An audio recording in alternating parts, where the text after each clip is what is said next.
Good evening and welcome, ladies and gentlemen, to another night of NGS action. I know I am starting about an hour and a half early, and that is entirely because my late match got canceled.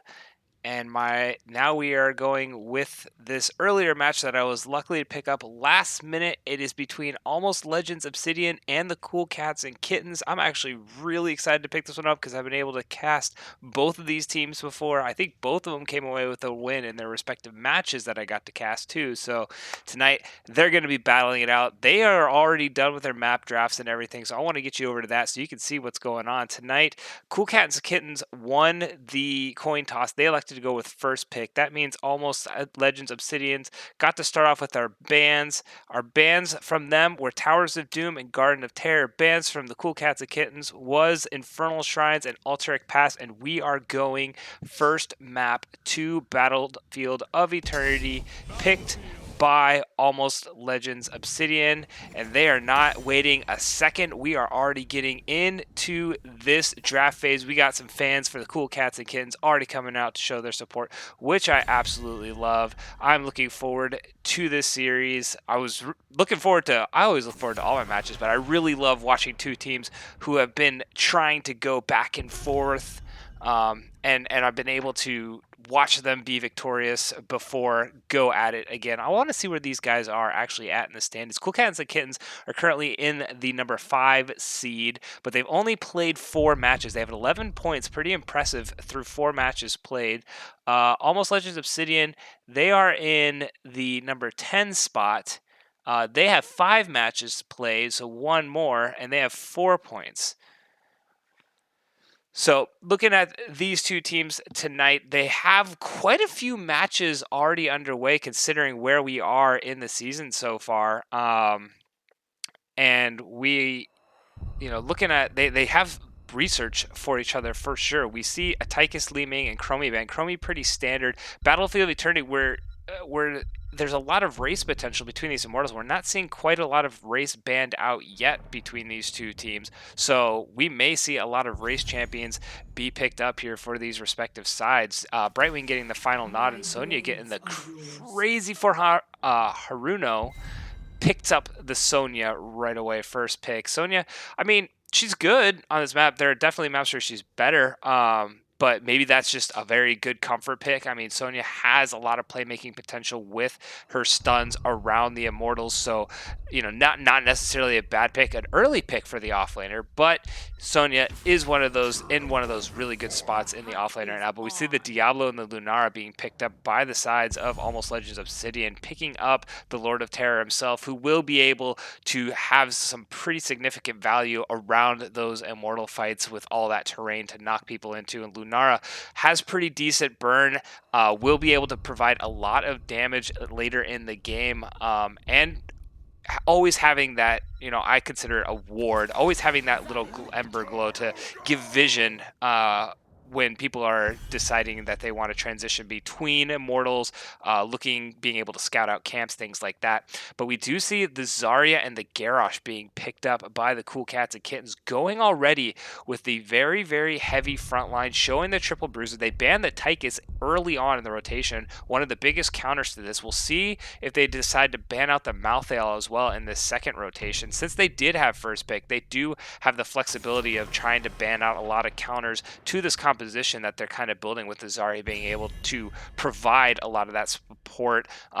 The Vala just could get banned out, so that's not going to be able to be the hyper carry with the Zarya, but there's others you could put in there like Raynor, you could put in Greymane, things that Zarya can utilize and protect very well to be that hyper carry while also being that additional frontline member. And then being able to put out a surprising amount of damage herself as well. But Lily getting the ban out here, and we are going to go and see what the side of Almost Legends Obsidian are going to pick into this rather beefy trifecta that has come out in the side of Cool Cats and Kittens so far. If they decide to go with that Malthael, who is, he's strong, he's going to have a little bit of a hard time against the Sonya, a well-played Sonya in the off lane.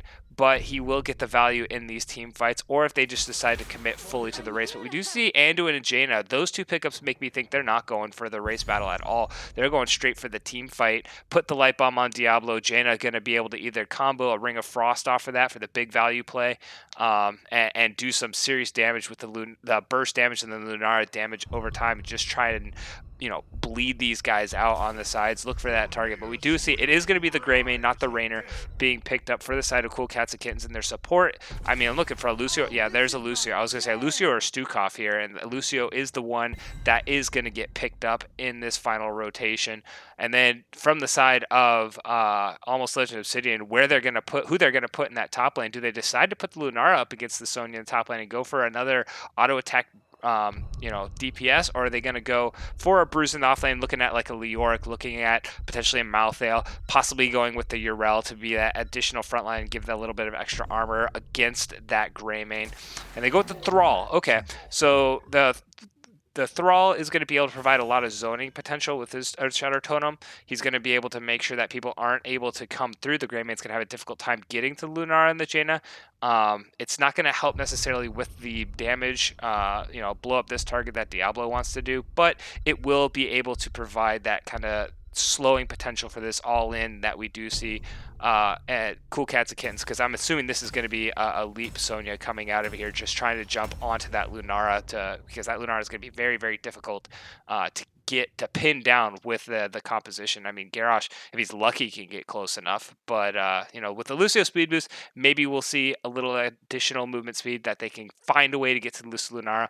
I like the drafts. I like the early draft strategy that I saw coming out of Cool Cats and Kittens, getting rid of the Tychus and really honing in on this triple front line, two bruiser and a tank kind of mentality, and go with a hyper carry Greymane. But I do like most of the response that I see out of Almost Legends of Obsidian. I think they have a shot. They're not going to be able to do much to the Garrosh initially, but they will be able to kind of whittle it down around the Zarya shield, play around that shield when it's on cooldown, and find a way to get this Greymane when he does dive in. But let's get these two teams introduced. On the blue team, Almost Legends of Obsidian, we got Bird Flu sitting on the Lunara, we got Born Insane sitting on the Diablo, Conflicted sitting on the Jaina, Shiggity sitting on that Anduin, and we got Mischief sitting on the Thrall. On the side of Cool Cats and Kittens, in the red side, we got Beowulf sitting on the Anduin, we got Horvath sitting on the Garrosh, Descolada on the Greymane, Lubidum on the Lucio, and we got Crazy for Haruno sitting on the Sonya in the top lane. We do see Jaina going for those globes early, going to try and get that scale up damage, extra 10% damage when she gets that finish to any frosted targets that she has. Diablo going with that Q, initial Q E-build, going to focus in on that single target damage and see what they can do. Everybody else going, from what I gather, pretty standard builds coming out of most of these people right now. Early game, it's definitely going to favor the sides of Cool Cats and Kittens. They've got shields for days. They've got a very beefy front line. They just got to make sure on the sides of Almost Legends of Obsidian that they don't get caught out too far, and Diablo lets himself get stacked up first, but we do see a lot of this scrapping. Lubidium, there we go. I always love when fans come in here and who know these players and know how their names, I'm guessing, are pronounced, and can give me the phonetics so I can make sure I get that right. But Lubidium is on the Lucio. We've got pretty much just some scrapping going on back and forth, and that's really all it's going to be. Diablo, nobody on the side of Cool Cats and Kittens are getting anywhere near that tower so that Diablo cannot flip him over and throw him into the wall there. But we do see this bottom camp being focused out. Garrosh getting flipped over by Diablo. Nice root coming in from the Anduin. The damage is going down onto the Garrosh. The second Blizzard doesn't hit, but Greymane getting himself fairly low. This is a potentially great invade for the side of Almost Legend of Obsidian. Lunara and Diablo are both sitting on the spot. Greymane jumping in to try and finish off this Diablo, but that is 2 kills going over for the side of Almost Legend of Obsidian. They get the camp steal and a great start for their team, considering they don't have the strongest early early game. I think Garrosh getting chunked down there in the early portion made him have to play really passive around that camp potential. They didn't really want to commit to it after that point, then kind of backed up onto it, and that just gave ALO enough time to be able to get the rest of this. But Zarya getting herself flipped over, getting knocked back in the team. She's sitting at pretty much full bar, but she is getting chunked out by the Shannon. Oh, Diablo getting chunked over. Anduin with the pull back, but unfortunately these towers do a lot of damage to a not very soul stack Diablo yet, and that will be a return kill. 2-2 is the kill count right now. These teams getting this farming done. We're going to see the teams start to go and pick up their camps. Lunara going to go get this Bruiser camp started for her team. Try to get on a 245 timer. Garrosh sitting like he may want to set up an invade. He doesn't have any support, so I don't anticipate him doing much more. Greymane just going to go over, start picking up his camp as well. Afflicted is my boyfriend. Good. Hey, we got couples supporting couples in here. We got all sorts of stuff. I love it. Lux and Lupidum, or sorry, I just got the phonetic and now I'm already screwing it up there. But yeah, we got a lot of people in here. Lupidium. A lot of people in here supporting their fans. I love to see it. Garrosh getting rooted out underneath. Diablo coming in. Gets the flip over onto the Garrosh. There's no way he's getting out. Even a Zarya shield wouldn't be able to save him. Lucio getting himself fairly low. Can Jaina land another Frostbolt? Leonardo's got the bleed, but the shield and the boop is able to get the Lucio to safety. Immortal's now online. There's a lot of camps up in the middle. Thrall's actually having a really good time with the Sonya. Sonya is sitting fairly low. It looks like the side of ALO is going to go and defend their Immortal. Lunara is going to go to the top and try to burn while the rest of the team sets up this defense. Greymane's going to be able to outrace that, but he does get stunned into the wall. He's trying to get himself out with the Zarya shield, will get himself away. Jaina committing to this defense with the Diablo and Anduin. Zarya just trying to melt through this thing. She's sitting fairly high on the bar, and she will be able to put down a lot of damage. Lunara, unfortunately, not the best race champion, has some potential to get some burn going, but she looks like she's going to go up and get this gank onto the Sonya. Sonya getting rooted out by the Thrall, and that is one dead Sonya. And now the side of Cool Cats Kittens going over, and they're starting to burn. We'll see if the side of ALO decide to go interrupt this. They have the 5v4 advantage. They're starting to come in. Diablo looking for some sort of play around. He lands the Greymane, but doesn't quite stun him yet. The stun going down from the Immortal doesn't land, but Garrosh getting rooted out by the Thrall, popping the Unstoppable to get himself away. Nice use of the Indomitable to make sure he keeps himself alive. And now the side of ALO is pretty much committed to this defense. They got to set up this defense. They can only have the Lunara doing the burn. Meanwhile, the entire side is starting to get very beefy on the side of Cool Cats and Kittens. Garrosh did get stunned out, chain stunned out. We do see the Garrosh getting stunned out there as well. Or sorry, that was Greymane. Greymane getting finished off there. The Blizzard putting down some serious damage onto the Sonya. She will get punished by the Immortal. Great defense. Zarya getting stunned out by the Diablos. Diablos getting maximum value with these stuns around this Immortal. Lucio trying to do everything he can. It's at 287, getting knocked back. Garrosh getting one-on-one by Jaina in the bottom, but the Immortal does go down. Lucio not quite trading his life. Jaina's like standing right next to Jaina. Turn! No, you missed the Lucio. Unfortunate there. But this first objective being picked up by Cool Cats and Kittens. Lich Queen coming in with a party of 18. Thank you so much for the raid. Everybody make sure you go over to Lich Queen's channel, give her some love, drop some follows. Love it when we get some support. Everybody join in. This is pretty much the first Immortal that's coming through. We've got a nice matchup in Division C West tonight between these two teams who have had the opportunity to cast before.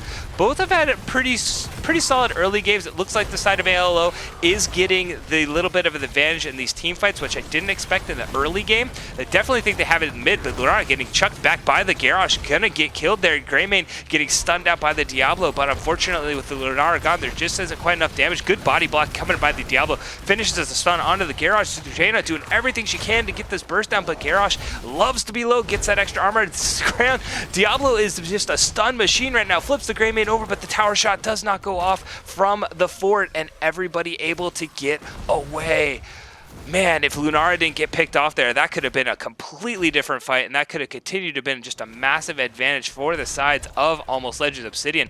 They weren't quite able to finish it all off there, but now we're setting up for a possible camp invade. Jaina had to back for mana, so she's going to take a second to get back. She is got those nice 2 traits there that will be able to keep her mana pool fairly healthy, but Diablo committing to this, is saying, hey, Jaina, get here when you can. The camp is picked up by the side of the Cool Cats and Kittens. Diablo, he is at full soul stacks, get thrown thrown back by the Garrosh. Anduin tries the Yeet of Fate, but it does not connect, and Diablo does go down. Will be back rather quickly due to the fact that he had full stacks, but now he will be a squishy baby Diablo instead of the Lord of Terror that we are oh so familiar with. But man, this Diablo's been playing out of his mind. Born Insane, quite accurate there. He has just been getting stun after stun after stun, setting everything up for his team. They just quite haven't been able to finish that off, finish the target off that they want to quite yet. Both teams setting up on their camps, trying to get this going. Not a CCK game if they don't lose the race to 10. Yeah.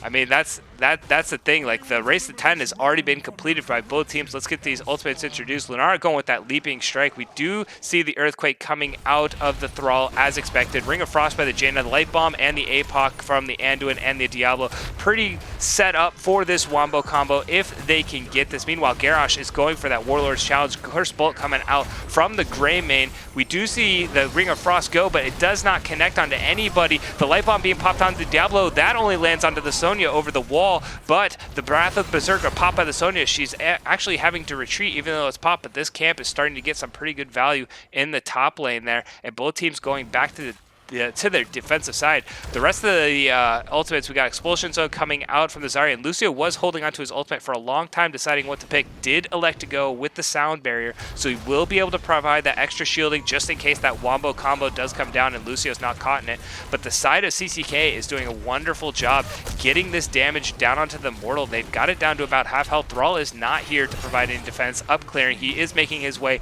back down. No ultimates available for the side of CCK quite yet. ALO sitting on the APOC and the Leaping Strike from Lunara, and now they're setting up for the defense again. And this is where the side of ALO had so much success in the first Immortal fight. Can they do it? APOC goes down. Sonya getting the target focus there. Garrosh getting very low, but he will not survive the burst damage coming down from the Jaina and the Lunara. Too much for Garrosh to handle, and that will be a pickup of the front line for the side of ALO, but this front line still pretty much exists with the Zarya and the Sonya there. But Diablo landing a beautiful stun through the wall onto Lucio. Lucio, you are not going to survive. Lubitum goes down, and that is a second pick. A nice staggered death coming out for Almost Legends Obsidian, playing a very well-coordinated map right now. Diablo setting up in that same spot while Lunara starts to burn on the other side. Zarya gets stunned out in addition to the Grey Mane. Diablo landing the stun onto the Zarya. That's a third staggered death there. And look at these picks that this Diablo and Thrall are able to get for their team. That is the success story for Almost Legends Obsidian. They're doing a fantastic job playing around this Diablo and Thrall stun. Jaina just holding on to her full rotation of burst. Meanwhile, Lunara, she's out of mana. She's trying to just whittle this thing down, stabbing it with her little rod, being like, come on, I can finish this. I believe I can. Meanwhile, the side of Cool Cats and Kittens, they are sieging up this bot lane, giving up the Immortal, and here comes Thrall. Earthquake does go down. Sonya is the focus. Ring of Frost going down, does catch the Garrosh on his tippy toes. The Lucio Sound Barrier does go down. Garrosh pops the Warlord Challenge to bring people with him, but nobody goes down. Nice stun coming out of the Diablo onto the Grey Mane. Jaina's Blizzard does miss for the first, but hits the second and third, and that is a dead Grey Mane, but Thrall will fall in tow, and that is a 2-for-1, or sorry, it's a 1-for-1 right now. Lunara, I was completely not factoring in there, but the side of ALO did pick up the Immortal there, and they are starting to push in this bot lane. This should get a fairly good value due to the fact that just Grey Mane's not here and not able to burn down this Immortal, so they should be able to get this wall and good chunk of this keep, but Zarya getting flipped over, rooted by the Anduin, and Lunara jumping in with the Leaping Strike. That is a pickup on Zarya. Epoch goes down, and Lucio, what in the world just happened there? I have no idea, but somehow Lucio went up in the air and got himself away. I mean, we could slow that down frame by frame to see how Lucio got down, because it looked like Diablo was flipping him all the way over and just going to finish him off, and then suddenly Lucio was like in the air doing some crazy, his dexterity roll was a natural 20 there, and he got himself to safety. But we do see the tower going down. This Immortal will get finished off here, and the rest of ALO electing to just back off and get themselves set up for another play, another day. Thank you all so much for the follows now that we have a little break in action. I really do appreciate it. Always love it. I was looking to see who was my 100th follower. I will find out between the game. I was right on the cusp. We are over it. We're up to 103 now. So thank you all so much. If you love HOTS just as much as I do, make sure you drop a follow because you will get tons of HOTS action on this channel. I guarantee it. Now we've got Cool Cats and Kittens sitting in this bot lane, picking up the bottom siege camp. Being about a level behind in the experience right now, they're going to try and figure out if they can get those 16s online before this next Immortal phase. Meanwhile, the side of ALO, they're really pushing, trying to get as much soak in this bot and top lane to make sure they can try and get that level advantage, you know, around the time of the Immortal. But this gank is being set up. Thrall, he puts down the Earthquake. Maybe he can run away from them. Oh, no. Garrosh drops the Warlord challenge to make sure that kill goes through. And that's a nice gank from the sides of Cool Cats and Kittens, cutting that lead down to about a three-quarter level lead so far. And we are just going to continue to see these camps being picked up on a timer right around the time this Immortal. This one is going to start to favor Almost Legends a little bit more due to the fact that this fort is gone. This will allow the lane to continually be pushed out, meaning if they can get a siege minion with that bruiser camp, they will have a very good siege on the bottom keep. But Lunara got to be very careful. Garrosh trying to catch up, but he did not have the speed boost from the Lucio, was dismounted, so it's really tough to catch up with the Lunara when that's the situation. But we do have a 5v5 being set up by both teams electing to be aggressive with the race in this first half before halftime. Diablo just going to kind of set himself up in this bush, see if he can get a cheeky catch coming over from the side of Cool Cats and Kittens. But both teams go into the halftime pretty much even Steven. We've got the side of Cool Cats and Kittens a little ahead by, looks like 700 right now. And both teams going to play the burn again. So both teams 100%. Thrall going up to clear out this minion wave. So the burn is going to go in favor of Cool Cats and Kittens just because Thrall is not there. Can they get the shield low enough? It's about a 1500 shield. Meanwhile, like we said, this siege camp, they didn't stall long enough. If they continued to stall, they could have gotten so much value with this siege minion and this siege minion in the back. Sorry, the bruiser camp and the siege minion in the back. I mean, they got the whole wall down, and they got sorry, the wall was killed in the last Immortal phase, but they got pretty much where they wanted to be. If they could have just delayed a few seconds longer, they may have gotten some real siege potential on that keep. But they do have the Immortal in the top lane. I'm sorry, I thought I said Cool Cats and Kittens got that. They did not get that. Almost Legends did get that, so good pickup, I guess, by them. Even though they didn't have the Thrall, Lunara's damage is starting to come online. Garrosh is, or sorry, Greymane's in a very bad spot, but Garrosh able to throw the Diablo away. The Curse Bullet goes and lands on the Thrall. Apoc does not connect with anybody, but Greymane may get stunned out there. Does not. The Immortal continuing to siege up in this top lane. Sonya just going to split push in the bot lane, try to get her team those level 16. Nobody's going to push past, but Greymane or Garrosh is going to go out and try and zone everybody off. Greymane's going to jump in on the Immortal. Sonya did get the 16s for her team. Now trying to get herself to safety. Going to go and try and get a recall somewhere in this back area. Nope, she's going to just stay mounted, try to run this one out. Meanwhile, the sides of Almost Legends Obsidian, they're doing a fantastic job so far in this match playing this composition. I really like the composition I saw coming out of Cool Cats and Kittens, but ALO is doing a fantastic job. Jenna going with that Icy Veins at 13, just going to be able to put her skills on that much more of a rotation. Get some big burst damage off in some of these team fights if Diablo is able to land a big APOC, can get 2 Blizzards and 2 Cone of Colds off in the duration of an APOC Ring of Frost combo. So with that Icy Vein, so that is going to be able to provide an immense amount of burst damage if they're able to get it on a target that they want, such as the Zarya, such as the Garrosh, such as the Lucio, even Sonya. I keep saying Garrosh and I mean Greymane. Garrosh is the one that may actually end up surviving it with the shield. I always just get so tongue twisted when I ever have like 2 champions that start with the same letter and are like similar in names. I hate casting when I've got like a Mal'Ganis Mephisto and what was the other one? Oh, a Malthael. I had a Mal'Ganis, Mephisto, and Malthael all on the same team one night, and I was like, I hate this. I was mixing, interchanging their names all the time. It was just a sight to see, I guess, or hear.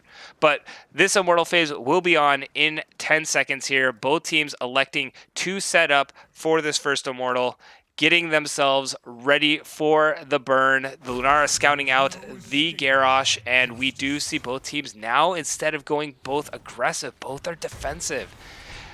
The side of ALO, they know they have the lead. They don't want to mess anything up. So the side of Cool Cats and Kittens, they're coming in for the potential play here in this next phase. Diablo going in, lands the stun onto the Garrosh into the wall, but Garrosh able to get himself away. Diablo trying to just be that front line, trying to set up for another stun. The APOC does go down, lands it onto the Greymane. That's the target they wanted. Jaina was zoned out by the expulsion zone from the Zarya, but the Light Bomb does go down. Greymane getting caught out, will get flipped around. Sonya gonna get killed up in this top lane, and that is 3 kills picked up for Almost Legends Obsidian. They don't need any more. That was absolutely fantastic, and now they're gonna go ahead and set up for this Immortal. Diablo's not done. He's like, I want more. I want to go hunt. He catches the Lucio with the stun, does the flip, and gets a second stun with the reset, and that is going to be a dead Lucio as well. And another pickup from the side of ALO. They've got a 4-man wipe, and they are sieging out this bot lane. Lunara going to be the one. Zarya getting flipped in as well, and she's body blocked. She can't go anywhere. She was stuck. Thrall, Jaina, and Diablo were doing like a Knight of the Roxbury to that Zarya, and she just couldn't go. And that is a fantastic full team wipe for the sides of Almost Legend Obsidian, getting all 5 members down. This Immortal is going to be a almost fully shielded Immortal. Unless they can do, some heroic defense, this could be absolutely devastating for the side of CCK here. We'll see what kind of defense they're able to put up in this top lane after this Immortal gets picked up, but this is going to be a very, very scary Immortal heading up to this top lane, which is already going to start pushing here. So the Immortal won't even get damaged by some of these minions. It's going to get to an exposed keep that is sitting at about 80% health right now.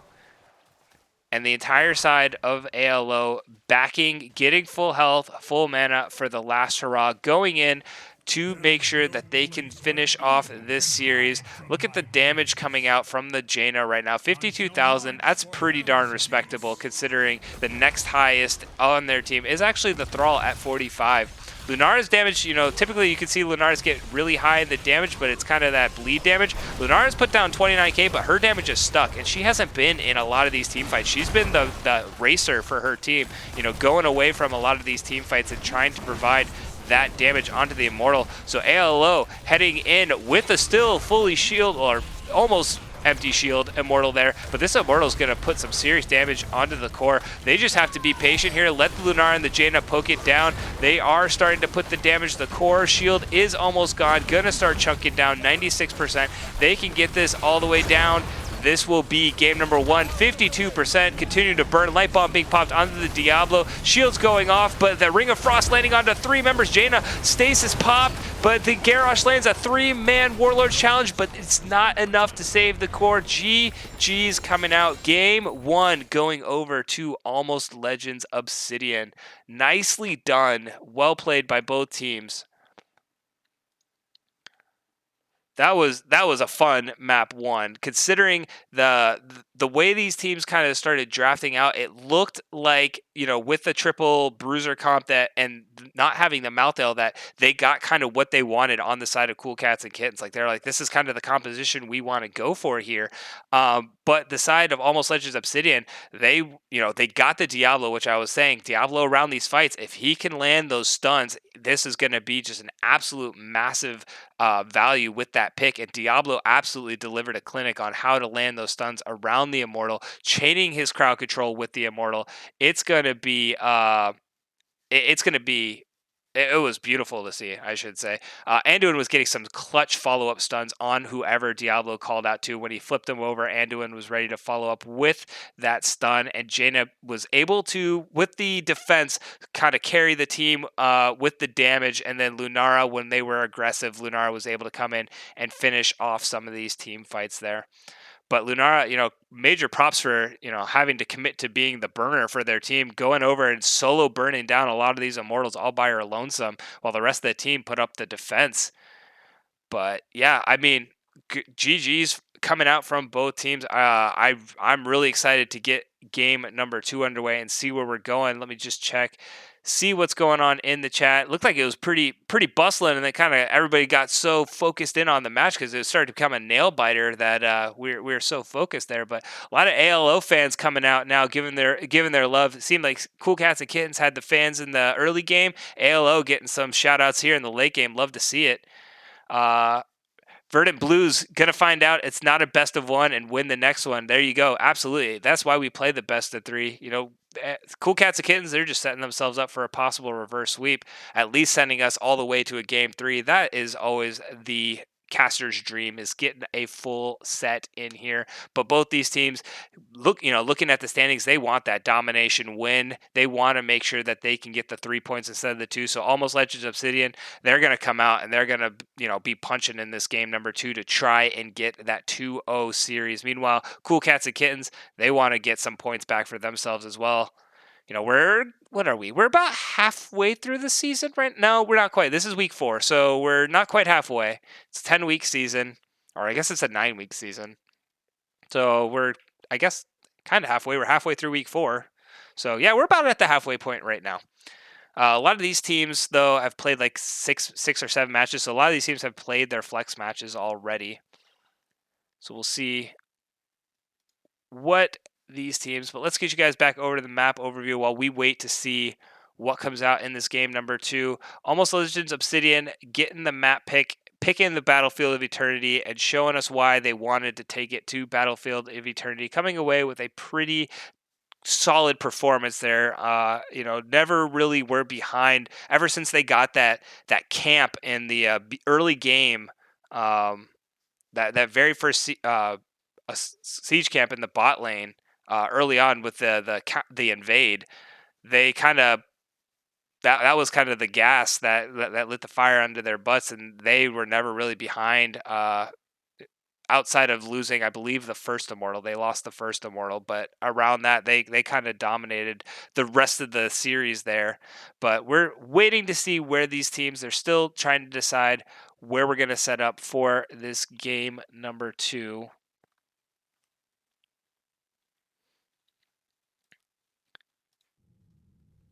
And it looks like we are going to go to Dragonshire. So give me 1 second. I'll see who was the one that elected to send us to Dragonshire, so we could know who's going to come in with the infamous first pick. And it looks like Team 1 is going to, so ALO is going to get the draft. So it looks like the side of Cool Cats and Kittens wanted map pick here.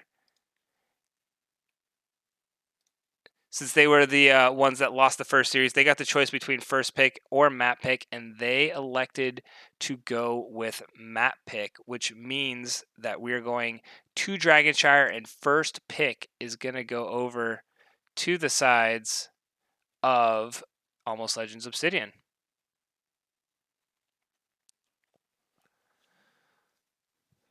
Alrighty.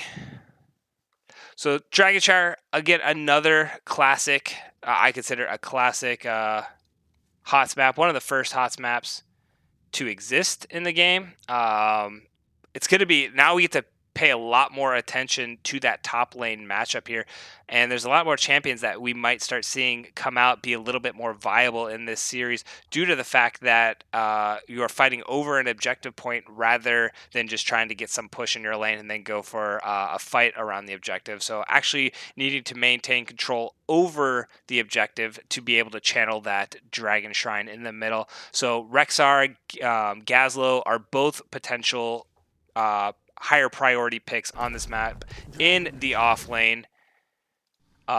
So we could see some of those. I mean, Sonya is still another really solid pick, so we might see if that decides to get banned out, since the side of Cool Cats and Kittens put such a huge priority on it, or if Almost Legends Obsidian decides to take it out themselves.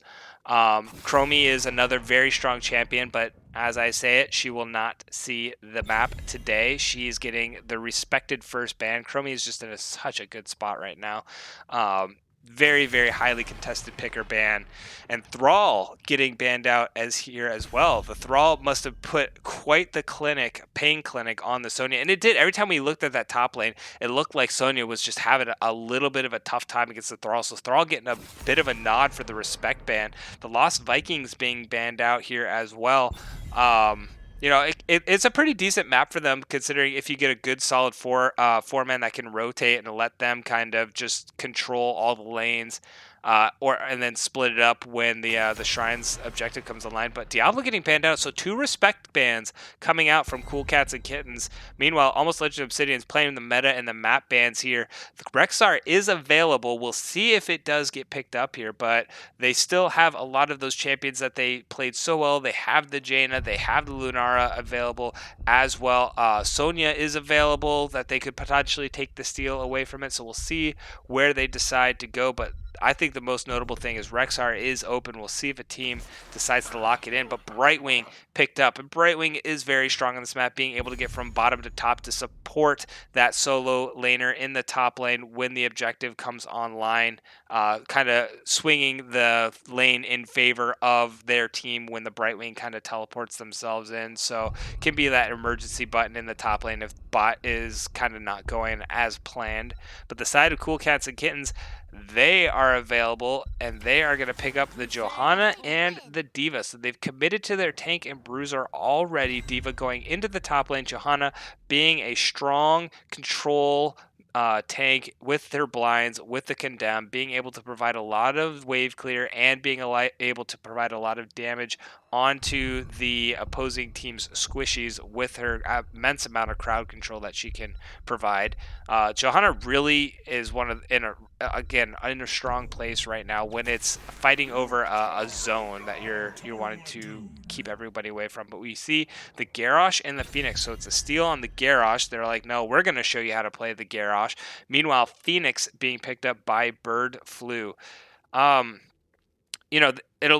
The Phoenix would have paired amazing with the Thrall. Unfortunately, they lost the Thrall there due to the ban. But Phoenix going to be able to put down some damage if they follow it up with other champions that can provide this. I mean, Garrosh has the Decimate, so there's always that as the potential. But Sonya getting banned out here by the sides of Cool Cats and Kittens, who played it in Game 1. They don't want to see the Sonya coming in here at all. But yeah, the Phoenix pick, I think it was early. I would have liked to see them pick it up potentially in that next rotation, because as long as they keep champions that can auto attack range of Phoenix. Phoenix is kind of one of those harder champions to be able to commit to something. I mean, he can play well around the Garrosh picks, but there's a lot of champions that definitely outrange him when he's in that turret form instead of the siege form, the plasma form. So we'll see. That Phoenix, I like the Phoenix. This is coming from a guy who loves Phoenix. I love playing Phoenix. Phoenix was one of my favorite champions. But he can be countered by a lot of hard point-and-click CC. Blessed Shield is one of those that it's a skill shot. Stukov has his root and silence to interrupt the warp prism coming out of the Phoenix there. So the Jaina and the Stukov being picked up. Stukov going to be able to provide a lot of zoning potential and crowd control all around the objective in the bot lane, and Jaina going to be able to provide that burst and can put some pain down onto Phoenix, who doesn't have the highest health. Wow. Okay, so we got Imperius going up against Steve in the top lane, and Gul'dan being picked up in the bottom lane. So Gul'dan going to be able to provide a lot of that anti-engage or pull people back into a potential Garrosh throw. So maybe available to set up Garrosh, and he will be able to provide a lot safer damage from range. Hanzo being locked in as the final pick coming in from Cool Cats and Kittens. Again, another champion that can just play safely from range. So we've got a lot of range potential with tanks that just want to go in and just cause a lot of chaos with the Johanna and the Garrosh. So the one thing I do like is the potential of a rotation coming down from the Imperius. The Imperius would be able to come in from a great flank position, make a play, and be able to land that Impale onto a critical target in the backline and set the rest of the team up for success. So I'm really looking for the sides of ALO to rotate that Imperius in some of these team fights later in the game and be that factor, that X factor that helps propel them in some of these team fights. Meanwhile, sides of Cool Cats and Kittens, they just really they just have to wait for 10. And once they get to 10, the amount of initiation that they have from range is absolutely insane and will be able to provide so much damage. And then they have the follow-up with being able to get in with the Diva, the Stukov will just be able to provide all that crowd control. So if Cool Cats and Kittens can stay even till 10, I think they're going to be in a good spot. But let's get these teams introduced on the blue side. Almost Legend of City, we got Conflicted sitting on the Gul'dan, Born Insane on the Gyarash, Shiggity sitting on the Brightwing, Mischief sitting on the Imperius, and Bird Flu sitting on the Phoenix. Meanwhile, on the side of Cool Cats and Kittens, we got Crazy for Haruno sitting on the Diva. We got Lubidum sitting on the Stukov. We got Beowulf sitting on the Hanzo. We got Horovath sitting on the Johanna, and we've got Descalada sitting on that Jaina. And Phoenix already committing level 1. Interesting. He's going for the advanced target, so he's going to put a lot of talents into that Q. Going to go for that extra rotation on the Q. Will be able to provide a lot of spell damage later in the game, and will be able to provide more crowd control. But he's got to get it stacked up there. He's already got some significant stacks. Jaina getting put some serious. I think she took 2 of the Phoenix stacks with a full Gul'dan damage. And Hanzo getting thrown all the way in, and Pale coming through the Imperius. And Hanzo goes down. Johanna sitting fairly low. Garrosh unfortunately not able to land the stun due to the Iron Skin. And Gul'dan putting down some damage. He's got 8 corruption stacks already. Phoenix has 8 stacks on his Plasma Cutter. Hanzo sitting on 2 for simple geometry. And Jaina sitting at about 1k for her passive that she's got a long ways to go to get that thing finished. But a nice early pick from the Imperius. I'm liking what I'm seeing already from the Imperius play. Let's hope that can continue. Meanwhile, Hanzo gonna be the one that's gonna try and clear out this mid lane. They need to get the Jaina up there to be the one that's rotating through due to just the massive amount of wave clear that the Jaina is able to provide. But Hanzo getting thrown all the way and getting himself knocked up wasn't respectful of the potential play coming out of the bush, and Garrosh makes him pay. And that is a dead Hanzo. Another pick coming in for Almost Legends of Obsidian. They are coming out and playing very well in this series tonight in both of the early games. I like the aggressiveness, and let's see if they can continue to snowball this game in their advantage. Meanwhile, Cool Cats and Kittens just got to cool themselves down, get collected, not fall too far behind, get that soak going, make sure that they can get to those 10s. Once 10s come online, I really like the composition they've drafted. This siege camp is going to be picked up by the side of ALO. Going to get the bruisers in the bot lane. And the objective is being channeled by this Johanna. Diva is in control in the top lane. Garrosh is here. Comes in at the last second to make sure it doesn't finish, and then chucks the Johanna for good measure. Meanwhile, in the top lane, Phoenix is having a little bit of fun with this Diva. Going to be able to put down some serious damage. He's got 3 different rotations coming through, and Phoenix is putting down some serious hurt in that top lane. Going to be able to take that channel over in the top lane. Meanwhile, the siege camp picked up by the side of CCK. Gonna rotate down, see what they can do in this bot lane with the camp pushing in their favor now. But the first dragon wasn't even contested. Imperius able to sneak himself up there. The rest of ALO were able to channel it off while the siege camp was being picked up. Phoenix, we saw, beat up on the Diva in the top lane, and that's a nice first dragon. Unfortunately, dragons in the early game just don't do that much. If he can get another tower, that would be amazing. Unfortunately, I think he's just going to get the 1 tower. Maybe he'll get a couple hits on. Oh, he's going to get stuck. Kind of running into a wall, can't get himself past, and Imperius is going to have to get himself away. Thankfully, it's Imperius. He can just bloop, impale himself to safety, and he'll be fine. But gets the wall, gets a tower. Meanwhile, in the bot lane, another tower and the rest of the wall. Winions for the win, and gets the rest of the wall there. So 2 turrets and 2 walls, not terrible considering it was a 2.5 minute dragon or 3-minute dragon.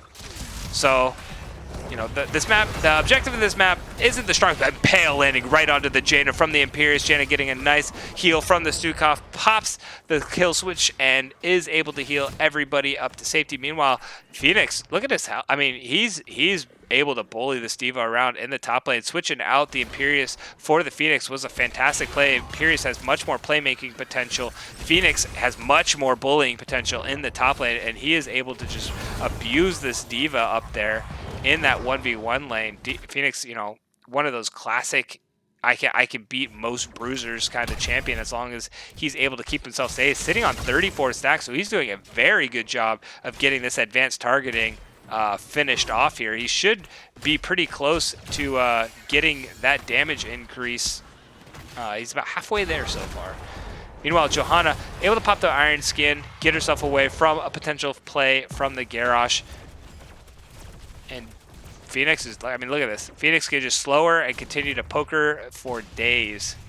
Not worried at all about anything that D.Va is going to be able to provide, and he's continuing to just get some significant stacks on the plasma counter. But Garrosh able to find the Stukov, land the throw. Stukov able to keep himself just healthy enough to get himself to safety. Gonna have to back, get himself topped off in the health department right around when this objective does come online. And the bottom is the one that we're going to want to pay the most attention to for this next objective. We kind of already know the story going on in the top lane, but it looks like D.Va is going to get a nice push in, so she will get the initial channel. Phoenix should be able to be sitting pretty much full shield, so he should be able to get himself back up there, no problem at all, and start bullying this D.Va again. But Hanzo being pretty aggressive on the Garrosh right now on the objective, wanting to get this thing channeled off, see if they can sneak. But Garrosh able to throw the Hanzo. Hanzo not really able to launch himself too far with the passive. Imperius laying a nice impale on the Hanzo and the polymorph to follow, but there's really, a second impale coming out from the Imperius there. And Hanzo able to get himself to safety, got to throw a nod to the healer there. Hanzo getting thrown a third time, the impale, third time. This is the charm for the Hanzo. Third impale is got to be the one that finishes you off. Imperius landing all three impales onto this Hanzo, and they're going to pick up that kill. Meanwhile, Phoenix has got control over this. We'll see. The Imperius is already rotating up. Jaina's trying to get there to interrupt it, electing to back off, wanting to be respectful of the Garrosh play in the bushes. She's going to go try to interrupt it. Does not land the Frostbolt in time, and now gets chucked right next to a very tall dragon. Tens came online. Garrosh threw down the Warlord's challenge, and that is a dead Frost Queen. And we see ultimates popping online. We've got Planet Cracker coming out of the Phoenix instead of that salvo. We've got the Archangelic Armaments coming out of the Imperius. Going to be able to be that more defensive, but putting down some serious hurt kind of ultimate. We've got Horrify coming out of the Gul'dan. We've got the Blink Heal coming out of the Brightwing, and Warlord's Challenge, as we saw, picked up. Meanwhile, Ten's online for the side of Cool Cats and Kittens, and Hanzo using that Dragon Strike to try and burn through some of this dragon. Unfortunately, will not have it back up, gets himself punted away. Johanna trying to get any type of engage she can with the Blessed Shield, looking, and they're electing to just get as much of this dragon burn. Jaina going for the Water Elemental instead of the Ring of Frost, gonna be more of that sustained damage in team fights.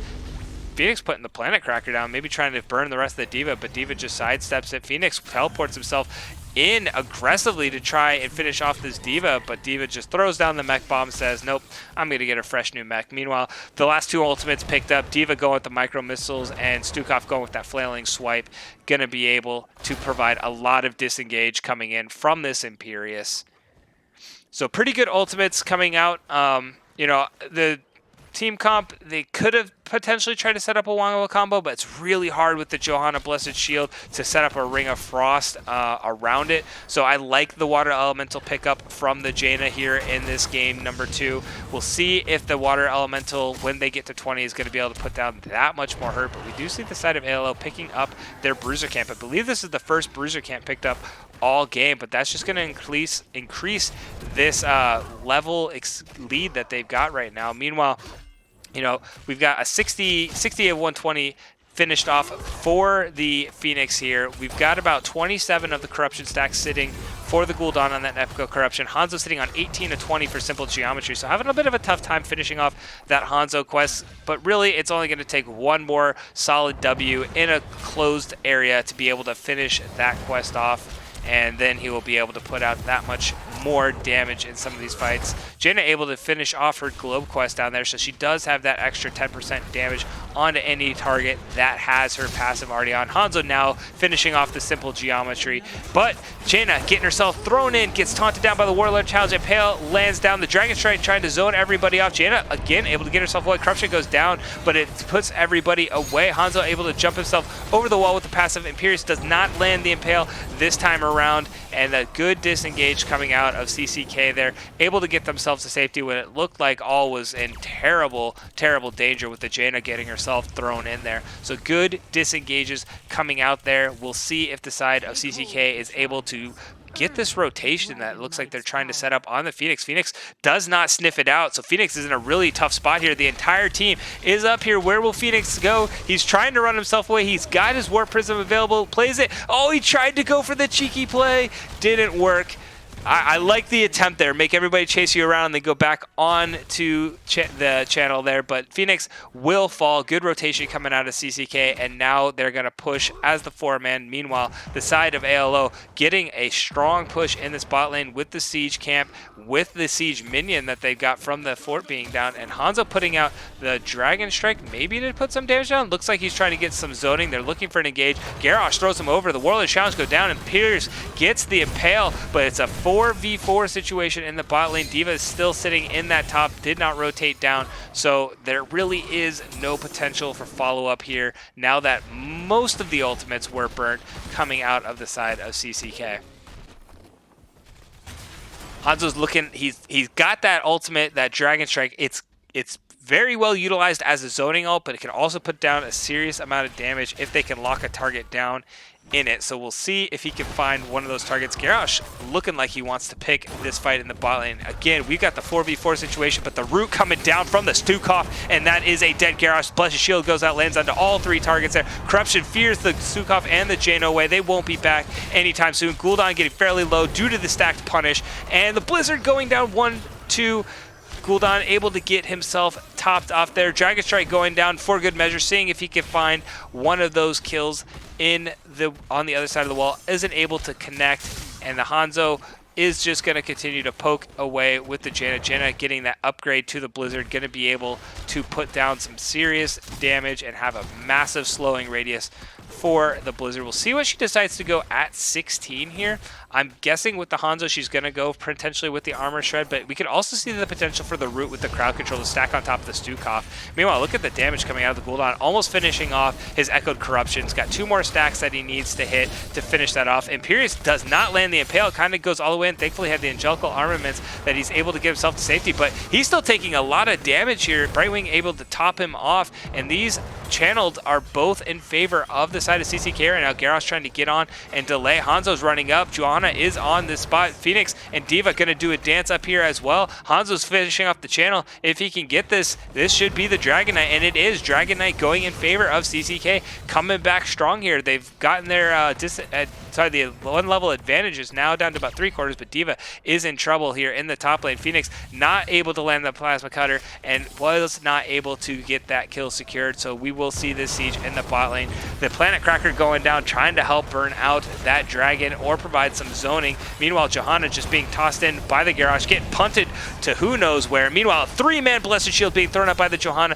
Brightwing is sitting very low, but able to get herself just away. It seems to be the story right now. 3-man taunt being thrown down by the Garrosh, trying to walk everybody back into the turret. Meanwhile, the Water Elemental is here, trying to put down any extra damage that it can. Doesn't finish it off. Hanzo getting one last punt in, but he punts Imperius into the back line, so Imperius wants to be there. Phoenix is rotating down. He is here. That is a pick onto the Hanzo, sorry, Jaina going down as well. The throw onto the Imperius, trying to land that 3rd Impale. Bird Flu is going to try and get this Stukov. Stukov going with the flailing swipes. May not be able to get himself to safety. The Plasma Cutter does land. Imperius is there for the Impale, and that will be 3 kills picked up by the sides of ALO. Nicely done.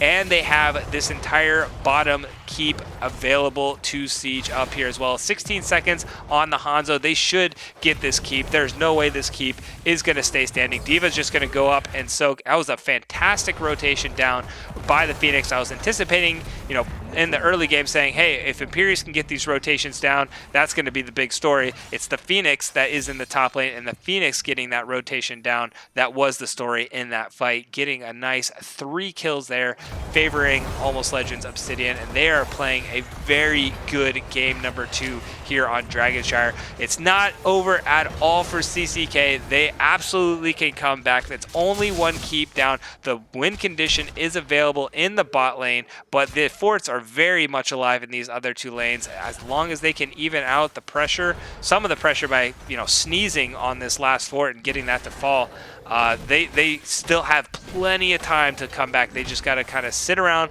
look for the fights that are in favor of them, maybe get D.Va to come in with a good rotation, push out a lane, come in with rotation. I mean, now they're setting up this bruiser camp, pushing in the top lane. They should be able to siege out this bottom lane no problem and get this last keep. Maybe set up some sort of pick play in the bot lane or in some sort of transition, some deep transition play going through, trying to catch the side of ALO sleeping there. But they're electing to go pick up their bruiser camp here, their siege camp in the bot lane. And D.Va kind of just dancing it out in the mid lane.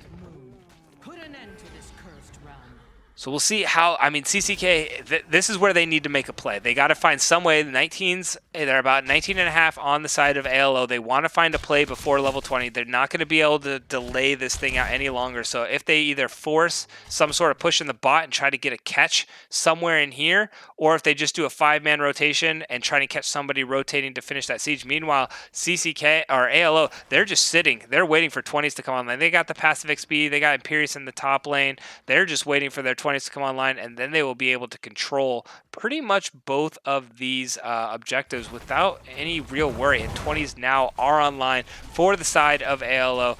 We do see that demonic circle coming in for the Gul'dan, singularity charge for the Phoenix. We got the Fairy Protector on the Brightwing. We got a second toss coming out of the Garrosh with the Titanic Might, and more stacking of the Angelic Armaments with the Heavenly Host coming in for Imperius there.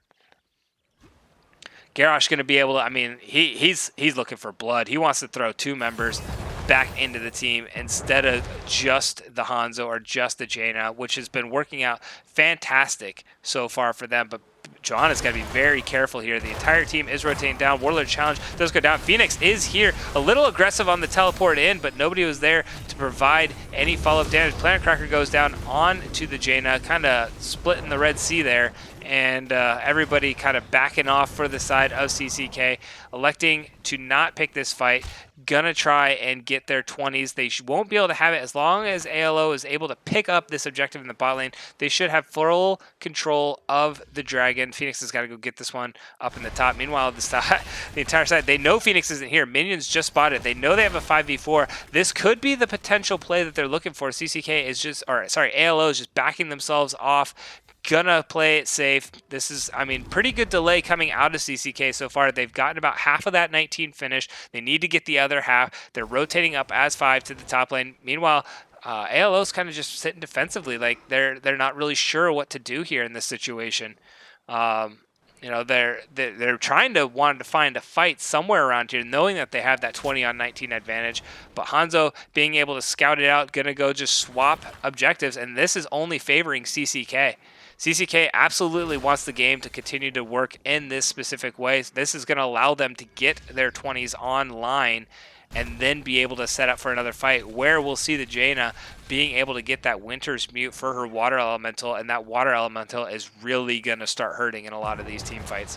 She will be able to single-handedly blow up the Garrosh if the Garrosh is caught out too aggressively. But here we go. 20's not quite online yet. Do come online. The Dragon Strike is thrown out by the Hanzo a little early. Jaina going for that Winter's Mute.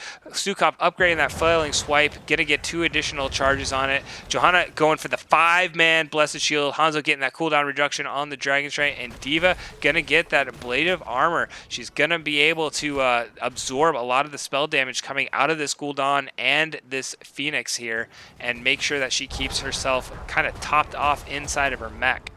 And now we're going to see, CCK, they have a win potential too. If they get a really solid team fight, 5-man team fight, and are able to push in this bot lane. But Johanna getting thrown over by the Garrosh. This is it. The Imperius is not here. Garrosh is sitting very aggressively for Imperius not being here. Hanzo is not here either. The Garrosh got rooted out by the Stukov. Pops the Indomitable, trying to get himself away. This Water Elemental is going to put down some damage. Everybody kind of grouped up. Johanna gets taunted, and the Planet Cracker does go down. A Fear knocks everybody out of the Planet Cracker. Unfortunately there, Dragon Strike going to go down by the Hanzo as well. Jaina trying to get herself to safety, but Sukov is able to top her off. D.Va gonna be able to put down those micro missiles, but everybody just is alive. Nobody died. Garrosh looking to go, land another target. Stukov uses the flailing swipe to disengage for his team. Phoenix being very aggressive here, has to be very careful. Isn't able to, Jaina's not able to punish him, and that's just because she committed so much into that W. She really wants, she's going to be able to put down a lot of damage in these team fights, but unfortunately, the water elemental, that's really the only one that she's not going to be able to put a lot of damage down with the water elemental. But we're seeing this potential play. Hanzo knows they're down there, was able to scout it out.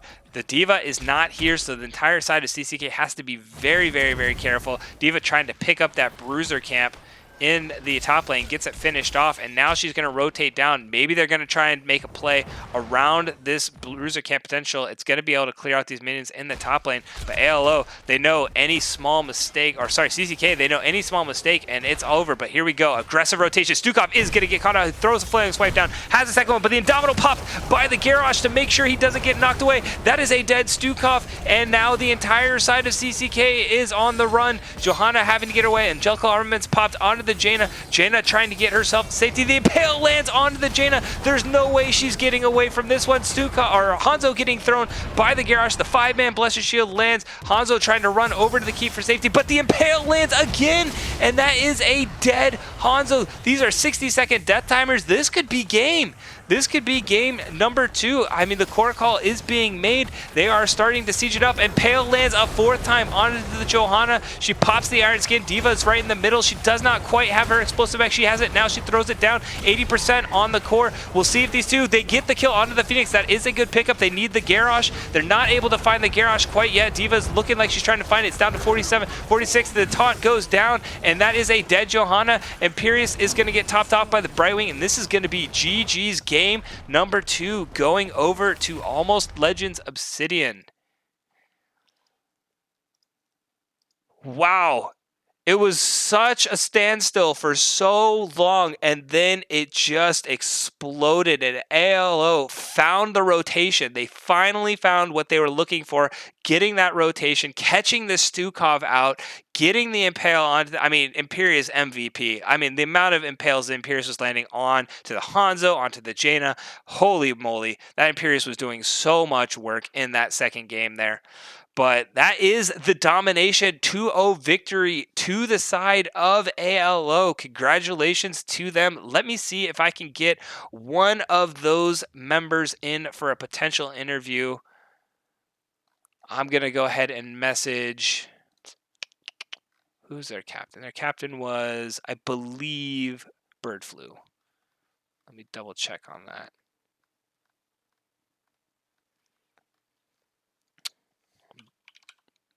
There he is. There he is.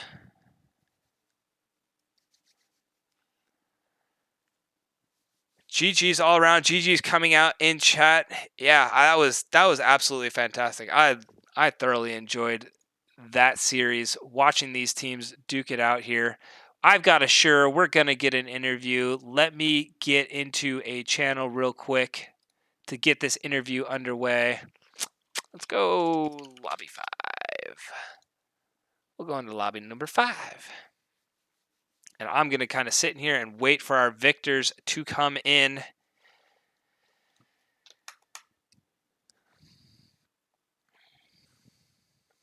Get my stat screen pulled up so I can make sure I see all the stats. There he is.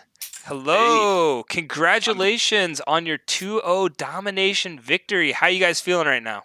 Feels incredible. Thank you so much. Yeah, absolutely. I mean, that was well played all around. I know I've had the opportunity to cast you guys in the past, and I mean, I was just like, this ALO team, look out. That was awesome. Yeah, let's just start off. We got both Bird Flu and we got Shiggity sitting here in the interview room right now. So we've got the Phoenix player and Bird Flu. You're gonna have to remind me who you played in game 1. Lunara. Lunara, yes, that's right. You were Lunara, and then Shiggity was the healer. So we've got the Brightwing and Anduin player coming out from ALO here. So let's go all the way to the beginning. Coin flips. they get the map. They send us. Sorry, you guys get the map. Let me double check that. You guys get the Yeah, map, and you send that's us to correct. Battlefield of Eternity. Yes. What was going through your guys' head being like, hey, okay, we're going to Battlefield of Eternity. We know Cool Cats and Kittens like to do these like really aggressive frontline compositions. Hmm. What was the strategy going into that game one? I Battlefield of Eternity has just been one of our stronger maps. I I've scouted Cool Cats and Kittens a little bit, and I really don't. I mean, they play everything so cleanly. I didn't see flaws really to exploit Hmm. along those lines, so I just kind of leaned more into what I knew were our strengths. Absolutely. Yeah. And so you guys come out, first rotation, you grab Diablo Lunara pair. Yes. Was that always the plan, or because they go first pick Sonya, which I thought was interesting. I see Sonya value, but I didn't necessarily think it was going to be first pick. Hmm. But you guys go with the Diablo Lunara, and then they Yeah. respond with Zarya and the Garrosh. So they got three beefy frontliners. They had already banned Tychus, and you guys are like, okay, how are we going to respond to this one? Yeah. Yeah, the heavy front line shook me a little bit in the draft. I'd seen them pull that out sometimes with even four frontliners, throwing Uther into the comp or something. Mm-hmm. Um, so I knew that they had that in their playbook. Um, yeah, um, Yeah, Mischief I actually called it out. She said that they're either going to pick Vala or Gray. It was Greymane, Mm-hmm. yeah. and so we banned the Vala and they took the Greymane, and we just kind of built for that. We knew they were going to do that front line, Hmm. that heavy front line with like a hard, like Yes. hyper killer, and that was the Greymane. And so our strat there, especially with we were either going to first pick Diablo or first pick Brightwing, um, using one or ideally both of those to handle that auto attacker, Mm-hmm. either the Baller or the Greymane. Mm-hmm. Yeah, so I mean, seeing that triple front line, your all alarm bells are going that okay, we're going to see some sort of hyper carry. I was thinking it was potentially.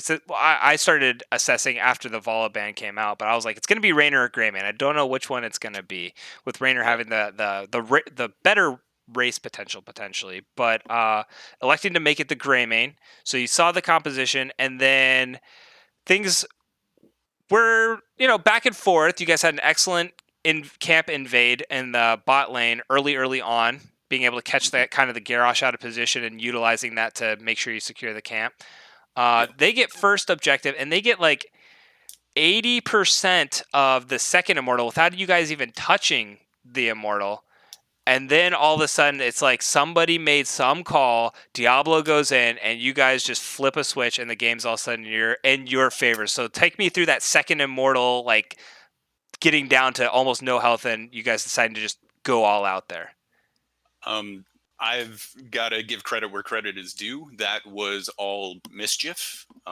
She was very vocal tonight in comms. Got us all rallied together, focused on the same thing. She was the one that said, like, we're going in now, and we did, and pushed him off the immortal. And she was the Thrall player, correct? Correct. Yeah. So I mean, you could see you could see her starting to be like one of the aggressors, and the Diablo being one of the aggressors there as well. And I mean, I was giving Diablo props; he could not miss a stun at all in so Yeah. many of these immortal fights. It was awesome to see. And then Yeah. Thrall was always there to throw down the stun on top of whoever he landed, and Anduin was always there to throw down the stun on top of whoever he landed. So you guys had that lockdown, and it just seemed all of a sudden that the game just started to pick up, and you guys started getting in your rhythm. And then as we saw, game one just went completely in your guys' favor. Mhm. Game so then you get through, they take you to Dragonshire. Talk to me a little bit about what you guys were thinking going into a Dragonshire map, knowing you had first pick priority this time around, and Mhm. how you kind of approached that, knowing you had the 1-0 victory already. Yeah. So Dragonshire, we have a bit of a sordid history with Dragonshire. Our debut was on Dragonshire, 38-minute game. Oh my. uh, Yeah, which we eventually lost.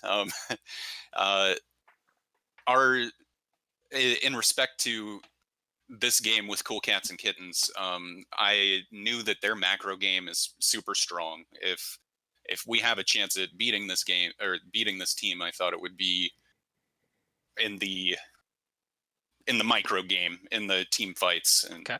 um, so I knew that they had the Lost Vikings in their bag. I was really worried about maybe seeing that from Haruno, so my first thought was we're going to ban that out. Mhm. The Sonya was something else. Sonya, Zool, a little concerned. All things that I know that Crazy for Haruno plays. Um, but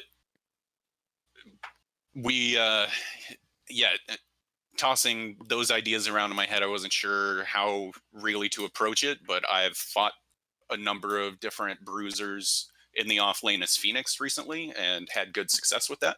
So we just made that audible call and I locked in the Phoenix and it worked. Yeah, I was curious when the Phoenix was drafted where it was going to go.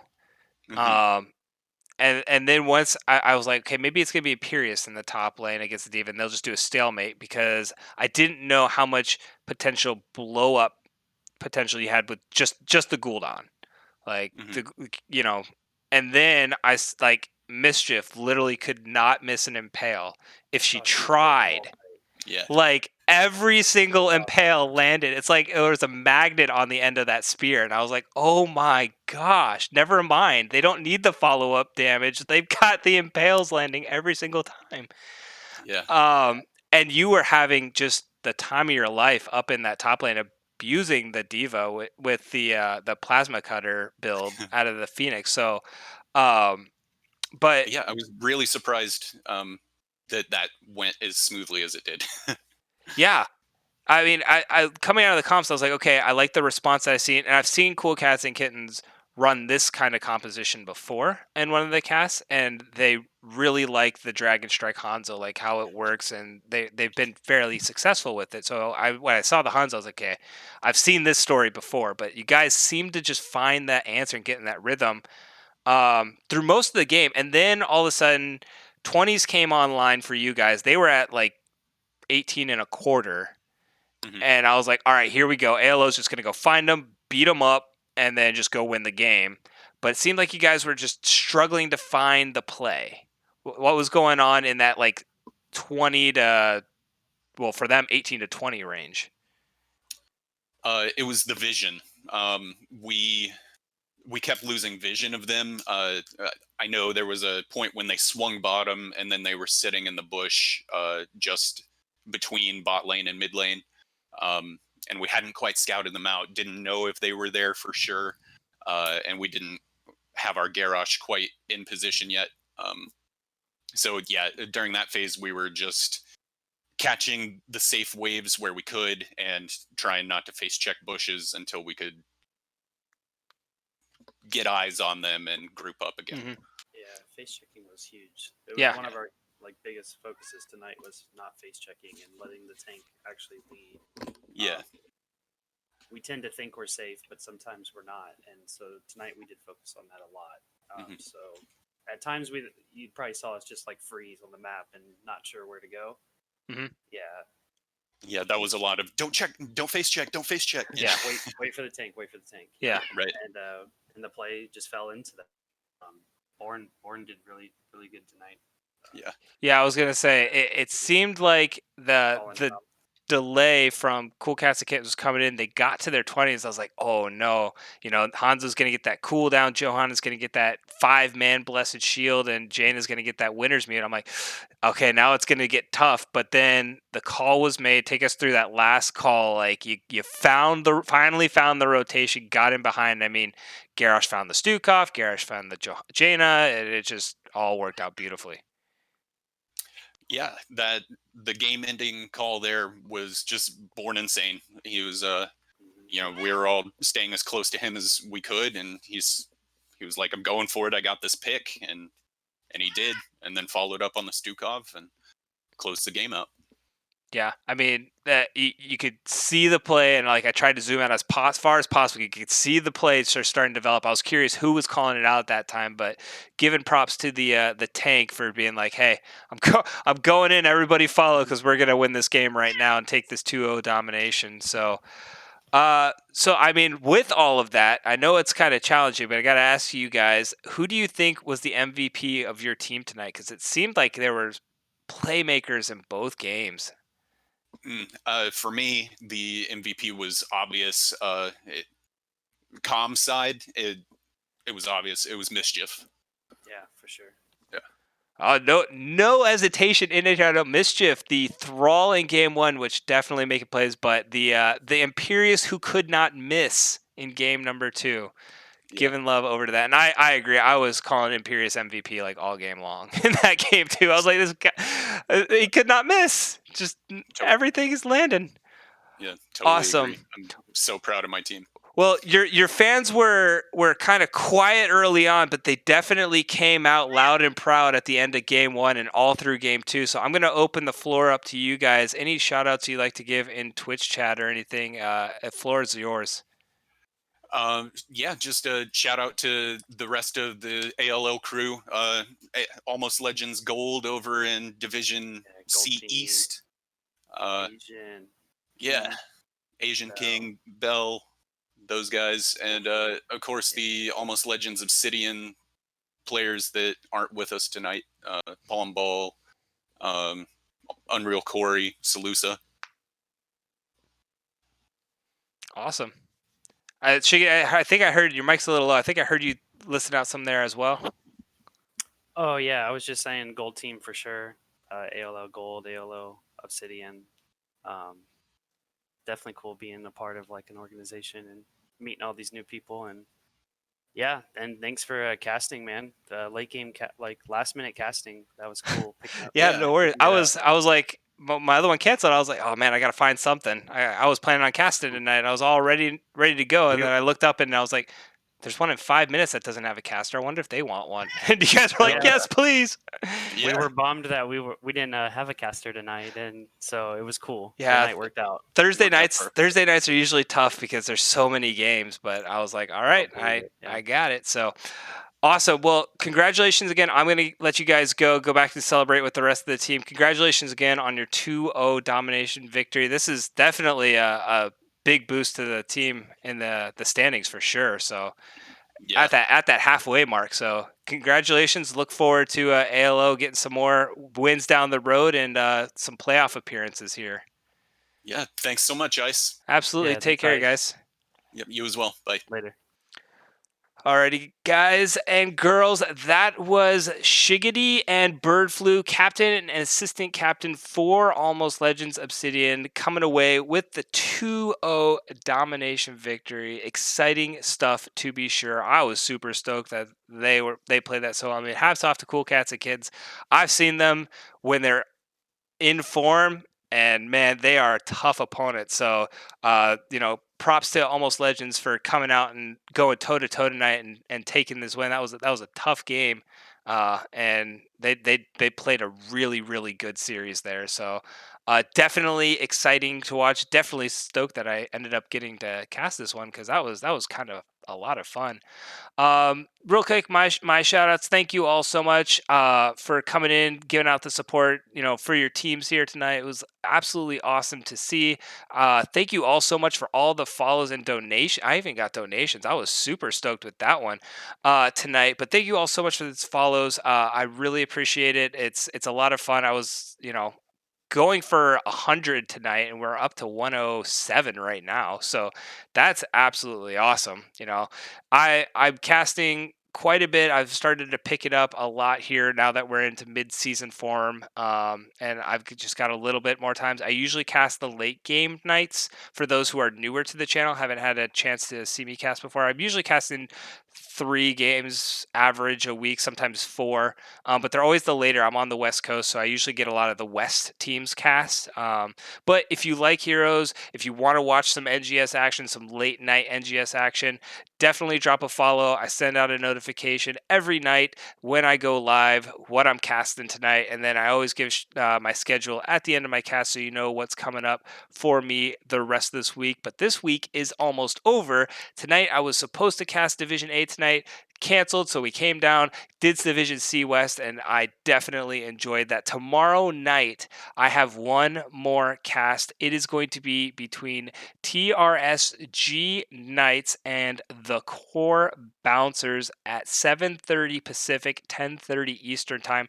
It's Friday night, so if you got nothing better to do, jump on over to the channel. That's going to be a Division D West matchup. Core Bouncers were the champions of Division E last season, and TRSG Knights, they are having a very strong season so far. I believe they're the #1 seed in Division D West right now, having a very, very good season. So that's going to be a really fun matchup tomorrow night. And that's all I've signed up for so far. I haven't released what I'm doing next week yet. That'll come out probably tomorrow night at the end of that cast. So that's it for me tonight. I'm going to go see if I can find a raid. I know there's a couple other matches starting like now, because this was when my match was originally supposed to start. There is a, who's got this one real quick? Let me see where I can get you guys over to. I'm going to go kind of raid somebody. I'm going to raid somebody new tonight, somebody that I'm not familiar with, to give them a little bit of love. So let's go over.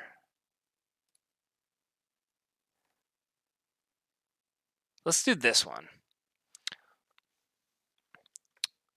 We're going to go raid Zloth's channel. He's got a Division D West matchup between Waiting on Cherry. That's perfect because that'll set up for tomorrow night.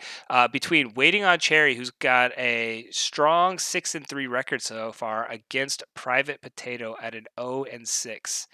So let me get you guys ZL. I believe it's a 0 instead of.